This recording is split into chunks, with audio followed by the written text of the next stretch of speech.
Number 3، لن ینال اللہ لحومها ولا دماؤها ولکن ینالہ التقوی منکم۔ دیکھو تم جو جانور ذبح کرتے ہو، یہ ذبح کر کے کہاں جاتے ہیں جانور؟ کھال تمہارے استعمال میں، گوشت تمہارے استعمال میں، تمام کی تمام چیزیں تمہارے استعمال میں۔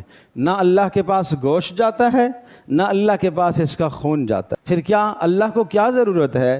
وَلَٰكِن يَنَالُهُ التَّقْوَىٰ مِنْكُمْ، اللہ پاک تمہارے اندر پرہیزگاری دیکھنا چاہتا ہے۔ اللہ پاک یہ دیکھنا چاہتا ہے کہ تم گناہوں سے کتنا بچتے ہو۔ اللہ تمہاری نیتوں کو دیکھنا چاہتا ہے۔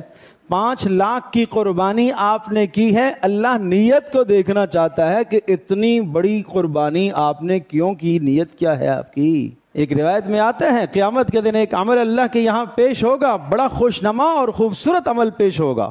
ملائکہ نے تو لکھا ہے، فرشتوں نے تو وہ عمل لکھ دیا، لیکن اللہ تبارک و تعالیٰ کے دربار میں جب وہ عمل جائے گا، اللہ ارشاد فرمائے گا کہ آج میں صرف وہ عمل قبول کروں گا جو خالص میری رضا کے لیے کیا گیا ہوگا، اس کے علاوہ میں کوئی عمل قبول نہیں کروں گا۔ تو یہ 5 لاکھ اور 6 لاکھ اور 10 لاکھ کی سب قربانیاں رائے گاں چلی جائیں گی۔ کہاں جائے گا؟ سوال ہوگا یہ مال کیوں خرچ کیا تھا؟ یہ بندہ جواب دے گا اے اللہ اس لیے خرچ کیا تھا تاکہ تو راضی ہو جائے۔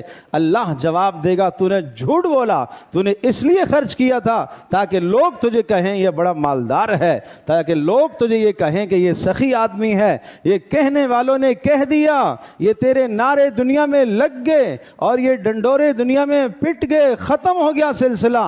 حکم ہوگا فرشتوں کو اس کو جھکڑو اور اوندے منہ جہنم میں ڈال کے آ جاؤ۔ کیوں؟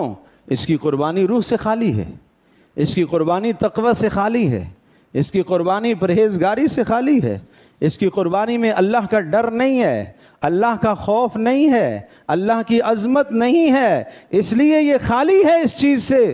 چھوڑ دو اس کی قربانی، اللہ کے یہاں قبول نہیں۔